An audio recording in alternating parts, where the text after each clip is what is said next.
კარიერული კონსულტირების ამბავი. ახალგაზრდებთან გაქვს ურთიერთობა და რა არის ეს რა რამდენად ვიყენებთ ამას პრაქტიკაში, რამდენად ვთქვათ რეალურია დაინტერესება მაგათი რამდენად შეიძლება რომ ამ ყველაფერმა იმოქმედოს საქართველოში ამ ტურბულენტურ სიტუაციაში ვთქვათ დაიხმაროს ახალგაზრდებს და როგორ მიმდინარეობს ეს პროცესი ძალიან საინტერესოა ახალგაზრდებსაც ვთქვათ რა არის ზოგადად ეს კარიერული კონსულტირება რას მოიცავს რა ნაბიჯები უნდა გადავიდეთ კარიერული კონსულტირება არის ანუ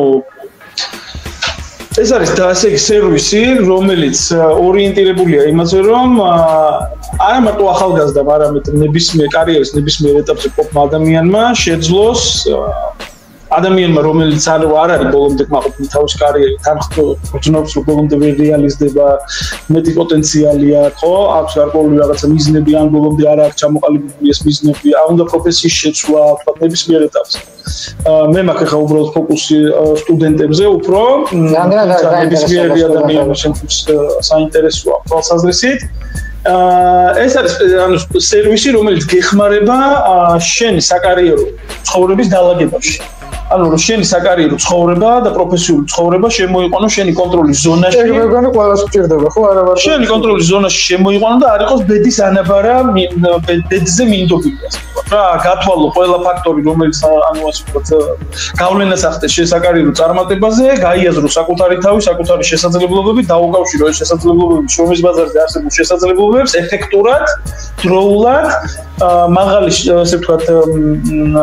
მაღალი შანსები გააჩინო იმისათვის რომ წარმატებას მიაღწიო არა მარტო ადგილობრივ ბაზარზე არამედ საერთაშორისო ბაზარზე ხო და ანუ გაფანტო ის ბუნდოვანება რომელიც შენ ზოგადად ადამიანს გაგაჩნია საერთაშორისო ბუნდოვანება მაგალითად აი მე გონია ხოლმე რომ ეს ყველაფერი სკოლის ასაკში ყალიბდება ხო როცა ვთქვათ ახაც ბევრი აბიტურიენტი ხდება მოსწავლე იწყებს რაღაც კარიერაზე ფიქრს. თავარი ბუნდოვანება მოდის იქედან რომ რეალურად ჩვენ სოციუმი არ გვეხმარება საკუთარ შესაძლებლობებში გარკვევაში. ხო, აი შენ როგორც პროფესიონალს განაინტერესებს. აი მე ესე ვფიქრობ, რომ როდესაც აბიტურიენტი მოსწავლე ხდება აბიტურიენტი, აი მანდედან იწყება უკვე ეს ტვირთი, იმიტომ რომ ჯერ ერთი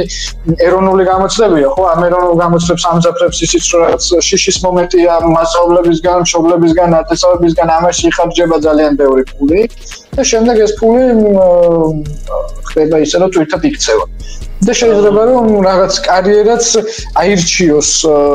აბიტურიენტმა მშობლების და ნათესავების გაცნობიერებული არჩევანი იშვიათად ხდება, იმიტომ რომ გაცნობიერებული არჩევანი პროფესიის რო გააკეთო, ანუ შენ უნდა იცნობდეს შენს თავს კარგად, ანუ თვითგამორკვევის პროცესი უნდა გაიარო,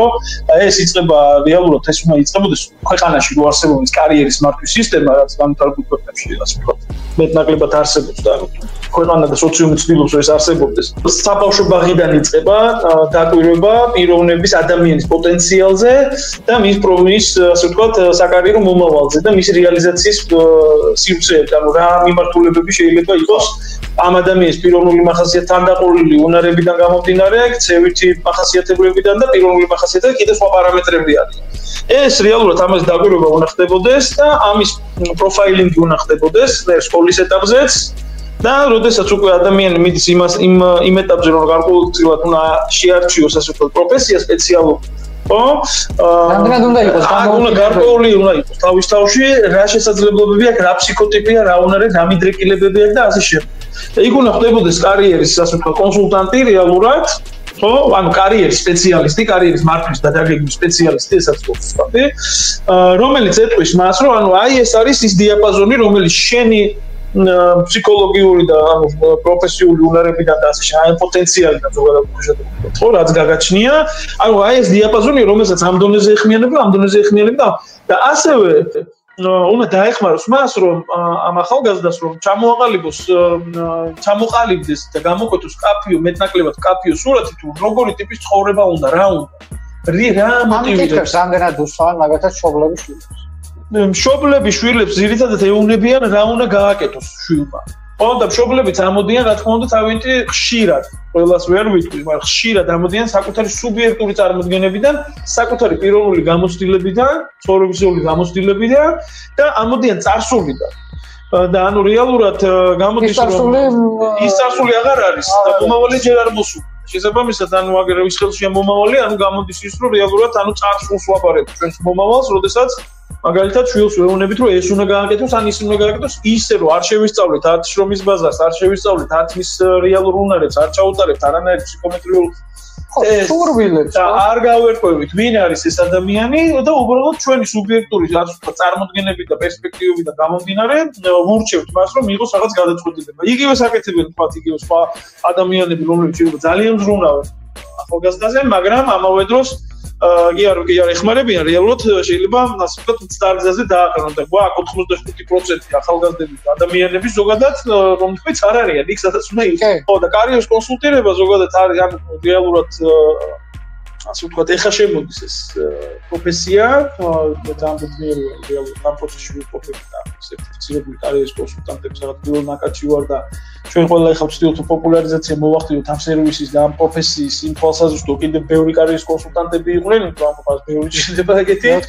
და ესენი მუშაობდნენ სკოლებებში უნივერსიტეტებში ანუ იმაგრებულები იყვნენ რაღაცა დაკონტაქტებული სკოლებთან უნივერსიტეტებთან სხვადასხვა ორგანიზაციებთან რომლებიც ასე ვთქვათ რომლებიც ძალიან მნიშვნელოვანია რომ იმუშაონ თავიანთ აუდიტორიებთან იმ თვალსაზრისით რომ ამ ადამიანებმა გასვლებირებული გადაწყვეტილებები გააკეთონ და პირველ რიგში ჩამოყალიბდნენ რა უნდათ ხო ანუ როგორი ცხოვრება უნდათ რა პრობლემების მოგვარება უნდათ რისთვის უნდათ ისა მომავალზე მივედით